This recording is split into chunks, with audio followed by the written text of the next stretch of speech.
Hello, everyone! Welcome back.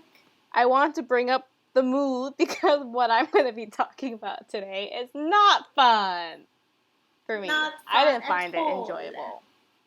Okay. Um, I don't know. Please, if you know someone who found it enjoyable, please tell me. I'm so curious. but I thought I'd share my experience with SAT prep and AP exam prep while I was in Canada. Because Canadian Oh, universities don't fun. require SATs, don't require AP exams to be done for college or university admissions. In the States, most universities require you to at least do the SAT exams, and then the AP exams are not required. So there was this academy. I don't think it exists anymore. I think I asked my teacher who was teaching me then if that place existed or not, and I think it's gone. Mm-hmm. But they had these weekend camps where you would first do a practice SAT test every time you went in on Saturday, which, mind you, is 4 hours long, right? Yeah, So I the remember. exam is broken down into four parts. There's reading, uh, writing, which is you have to write like two short essays or something, math, and what was the other one? I don't even remember. Grammar. Grammar. Okay, so there's like four sections, right? And I think each section you get like a certain amount of time, and you get like a small break in between, like to eat a snack or whatever. So you do the full like practice exam, which is 4 hours. Then you get a lunch break. During that lunch break, your exams are graded, and then you spend the next like 3-4 hours just going over the whole exam, going over every single question you got wrong, and going through the problem solving of why you got it wrong. And it's just so tedious. Like I hated it because there was a section in I think the grammar section of the exam where it's purely based on vocabulary. So they might like give you a sentence and be like, "Oh, which word fits in the blank the best?" And they're like all those freaking words that pretentious like stuck up people would use and you would never use in real life. So just for that sole section of the exam, you have to memorize so many vocabulary words. Like we had to memorize like a lot of them per week. We got tested every week. And at the Didn't we get end, like 100? I feel like it was at least like 50 or something per week. And then Um, spring break was like 100, I think. yeah, When we went so during spring break. we took the weekend classes during the school semester because we have classes from Monday to Friday. But during winter break or spring break, they had these boot camps where it was every day, Sunday to Saturday, for like 2 weeks or something. And like Yeah. every day, you'd go take a practice exam and go over it. So you're there for the whole day. Like it's longer than school. Um, so like it's so stupid because once you actually go to university in the States, I've never had to use any of the words I had to memorize ever for that exam. I've That's never true. used anything. Like those are I feel like those words fine or required or it's beneficial if your major is going to be writing or English literature or something. But if you're going into like STEM, science or like arts or even like theater, like you won't need to use those words ever in your whole life. So first of all, that's stupid, right? Yeah. Um like the math section, fine, whatever. Like all the other sections I can like completely understand because grammar is useful, writing is useful. The reading is really stupid because they give you so much to read and the freaking questions are hella long too. And they're always those questions where it's like A, B, C, and D is like all of the above or none of the above. Like Yeah, and then it's not like easy reading. It's like journals and like it's like like famous news and like stuff like novel that. pieces or like historical pieces or whatever. Like it's so annoying. The ones I hate the most is when they would give you like a sentence and underline a word and be like, "What does this word mean?" And you're just like, "What?" Like all the Yeah. choices sound so similar. Yeah, I Like know. it's the worst thing. And I think when I first took the exam, so the highest score you can get is 2400. From my knowledge, I don't think it's changed. But my average was like 1800, 1900, like in between those two numbers. And from that academy, that's whenever I got that score, they literally made me feel like I was a piece of crap. Like, whenever I got that score, they made it look like I would never get into any colleges, any universities with that score ever. So here I am, like, applying early to colleges and universities in the States because they have early application where you can apply for it, like, in the summer, and you get your acceptance letters, like, in the fall, so, like, October and November. So you know where you're going to go already by, like, maybe December or something. Yeah. So I was planning on doing all these college, applications in summer. I was not confident at all because apparently my score was crap, right? So I think I've applied to maybe like 10, 15 places. I got into every single one of them except like 2. Yeah. So clearly my score was not crap, but they made you feel so bad if you got anything below like 2,000 on your score.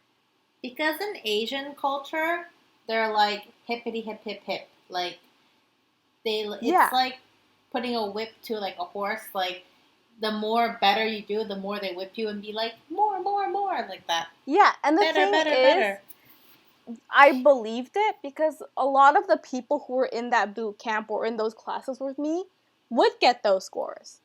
They would get like 2,000. 2,200 or whatever, and which is why it kind of amplified that even more, thinking that I wasn't good enough. So when I was going through those college applications, I think it was the most stressful thing in my whole life, because I'm like, what if I don't get in because my scores are so crap? Like they already know how the admissions work, and they've sent people to find the great schools like MIT, Yale or whatever. But they should know what can get into just an average university. Like, I'm not applying to frickin', Harvard or something.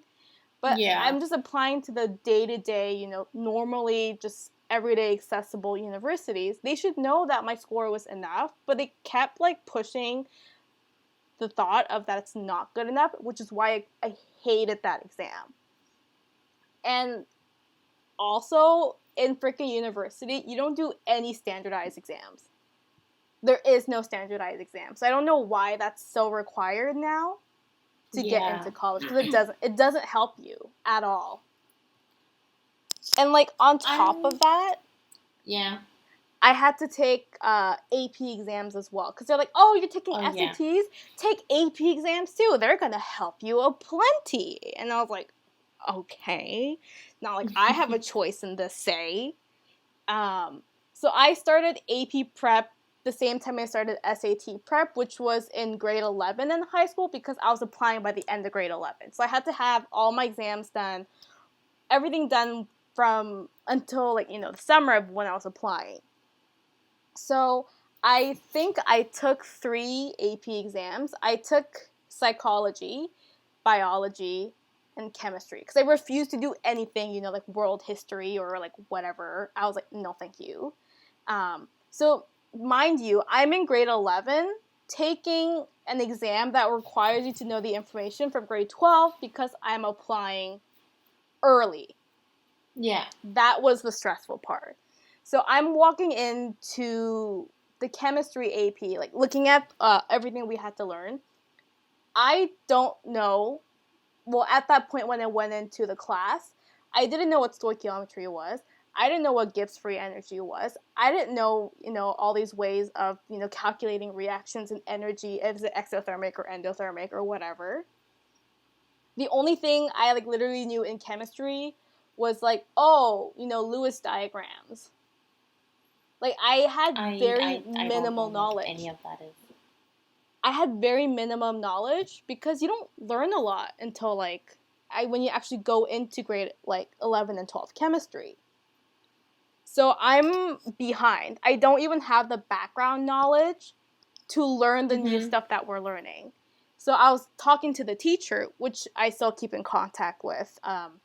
So I was like, so this is the situation, because I literally, the first class, I just felt like I wanted to break down and cry because I felt so stupid because I couldn't understand anything that was being said. Because she was like, oh, let's just review some basic stoichiometry. I'm like, I don't even know what stoichiometry is. What is stoichiometry? Like, what is this word?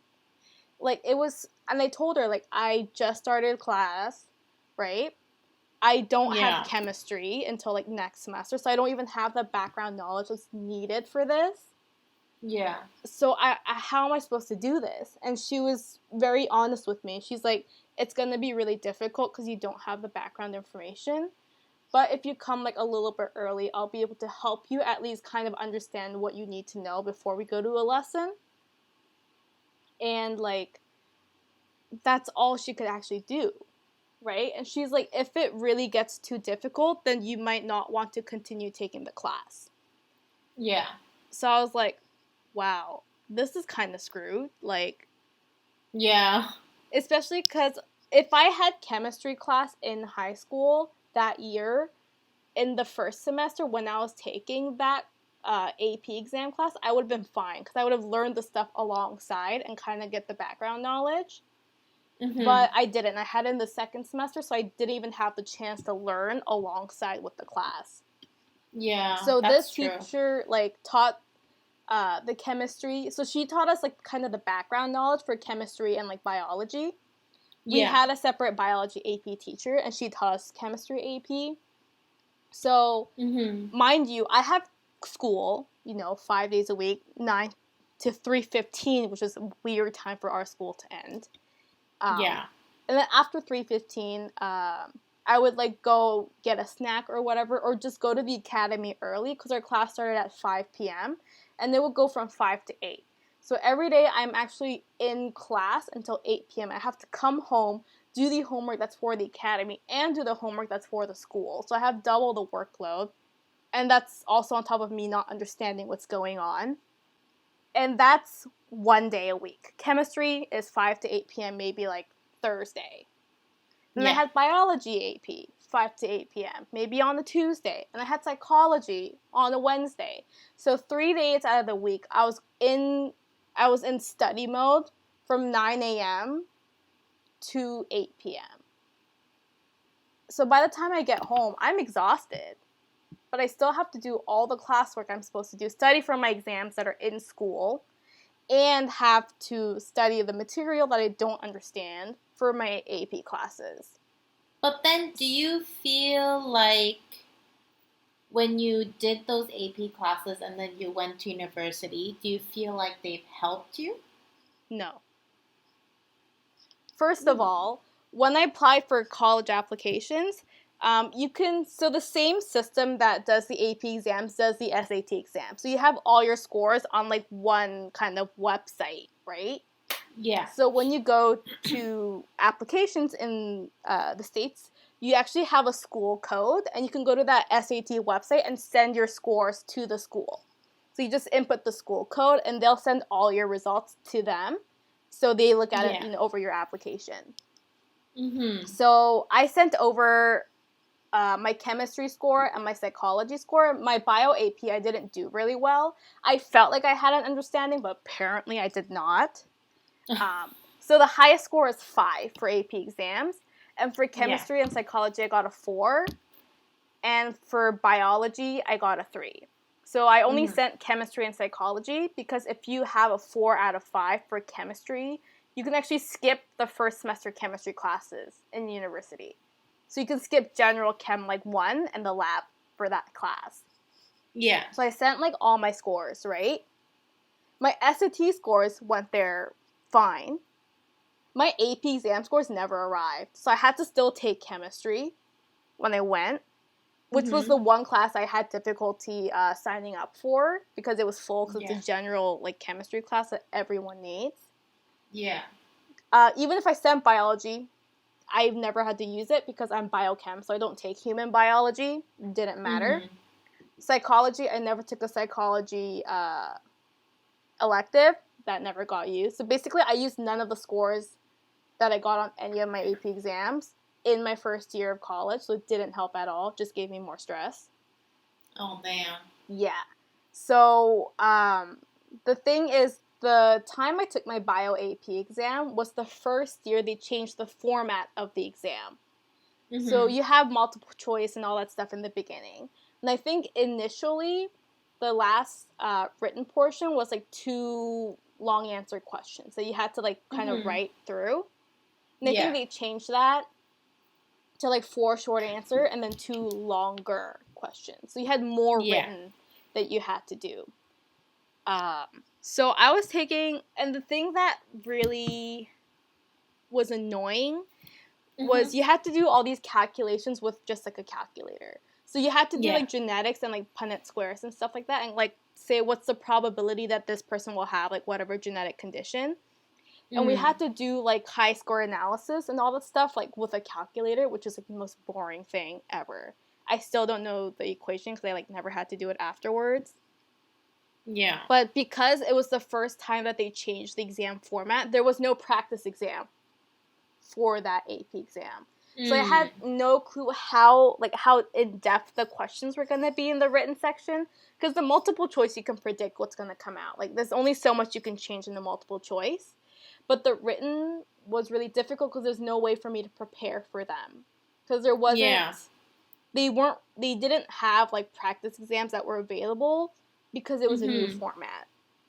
So that was also really difficult for me. And that's probably why I didn't do very well. But yeah, like, none of the AP exams that I took actually helped me in college. Because the curriculum that you do in, like, chemistry AP is more like high school chemistry. When I went to college general chemistry, it was, like, similar. Yes, we did learn, like, similar stuff, like redox reactions and stuff like that. But if you took high school chemistry, like grade 12, then I feel like you would have been okay in college even without the AP exam. And I feel like it's costly too to take all those exams. It is. It's expensive. Yeah, because I was stupid, so let's be honest here. I failed the first time I took my psychology AP exam, and apparently that's the easiest AP exam ever, and I'm just the stupidest person that failed it. So I have to take it again. So I have technically taken 4 AP exams, but just psychology is, like, a repeat. So, like, after you took all those AP exams, they have something called SAT subject tests. So you know how, like, chemistry is a subject and biology is a subject? So basically you take, like, a mini AP exam. Yeah. Why do they make all these tests? I do not know. I don't know why there's so many variety. Like, there's so much variety for, like, the same exam. So I took the chemistry AP exam. I took the biology AP exam. And because the knowledge base is similar for the stuff you have to learn for AP exams to the subject test, I enrolled in both the chemistry and biology subject tests as well. I didn't do, like, psychology. So chemistry was the one exam that I had the worst gut feeling and thought I did really bad in because I didn't have that much background knowledge. So when I went to do the subject test, I actually enrolled for that subject test class because I thought maybe it'll just help me understand things a bit more, because I kind of have some background now from the AP exam, so maybe it'll help me boost my score. And then when I went to take the biology subject test, I was like, oh, that exam was easy. I can learn this stuff by myself. So I actually decided to take it on my own, and that's the AP exam I didn't do very well in. Don't know where my confidence came from. Do you have anything positive to say to people about SAT and AP? No, they suck. That's the main moral, is they suck. There you have it, folks. So I took chemistry AP, right? Signed up for the subject test class. Did worse on the subject test for chemistry. Biology, didn't do well on the AP exam. Studied by myself. I did okay. Oh my gosh. I don't know. I think one of those subject tests that I took, I actually got perfect scores, I think. I can't remember which one it was. Yeah. I feel like it's chemistry, but I can't remember for sure. But one of them I did get 100%. I also took the Mandarin SAT subject test. Oh. That looks super easy. So the thing I loved about this exam is when you take any language subject test, they ask you on the questionnaire, is this language spoken at home? Because there's a lot of kids who are Chinese, but their nationality is Canadian, so they can take the subject tests. Yeah. So they're actually graded on a different grading scale than I would be graded, which was amazing. But if they said no, then how would they find out if they're lying or not? Your name. Oh. It's pretty obvious. But what if you're like third or fourth generation? Because I know yeah, people but that are like third or fourth. I'm just assuming you have to say it, like, honestly. I guess so. But yeah, so... I wanted to take AP Mandarin because I thought it was going to be super fun. There's no AP Mandarin, I think. It's just subject test. Yeah, but it was fun. It looked fun. So the reason why it was stupid was there's this listening portion in the exam where you would listen, and I think you would, like, answer, what they're talking about or something on the multiple choice exam. You needed to bring your own CD player. Because the listening exam was a CD that they gave you. Like a boombox? So I had to go out of my way to purchase a portable CD player. That I probably haven't seen since, like, freaking elementary school. I don't think I've ever owned a CD Yeah, it took Mom and I a really long time to find it. To find one. I think we went to, like, Staples or something, and I think I found, like, a pink CD player. But you had to bring your own CD player for the listening portion of the exam because they didn't just play it for everyone. Yeah. But that exam, I think I scored higher than the people who were native Chinese speakers because I got that advantage if I don't speak it at home. Yeah. But that was probably the easiest exam I've ever taken since my whole time of all AP exams, SAT exams, and subject tests. Yeah, I wanted to take it too. But I was just like, what's the point? I'm not even going to go to school. And then because I thought my SAT scores were too trash to get into college, they're like, oh, you should take the TOEFL test too, just to be sure. Oh, okay. So I took the freaking TOEFL exam. I had so the TOEFL exam is like twice the price as taking the SAT exam. Yeah, TOEFL's expensive. TOEFL's like $250 or something per exam. So it's just like SATs where it's kind of different because it's a lot easier first of all. Yeah, and it just has reading, listening, speaking, writing. That's it. Yeah, so there's no math, thank God. But the bad thing is the writing, they make you take the exam on the computer and there's no autocorrect, obviously. So if I didn't know how to spell a word, I just changed the whole phrase to not include that word. To not use that word. Exactly. Smart. Using my brain cells. So I think the TOEFL exam, the perfect score is 120. And if you apply for like universities in Canada too, they accept you if you have a score like higher than 90. Because if you're over 90, it means you like understand majority of English. Because TOEFL. But to be honest, it's difficult to get under 90. Exactly. The way that the test is formed. But then you have to get 90, but it doesn't mean you can fail one and pass the others. You need an average of a certain point. Yeah. So because I thought, my SAT scores weren't good enough for me to get into college, they're like, oh, you should take this other exam that shows your proficiency in English. And I'm like, oh, my transcript is coming from a country that speaks English, but okay. So the SAT exams, I've taken a total of twice, I think. And then I signed up for the TOEFL exam. And I remember that day I went to the exam crying because I was not confident. And then Mom kind of called me stupid. So I was crying. So you take your ID photo for the exam when you get into the door. And my eyes were poofy AF because I was crying the whole way there. But the thing is, that exam... they weren't smart enough to beat me, and you know why? I figured out a freaking loophole to that exam.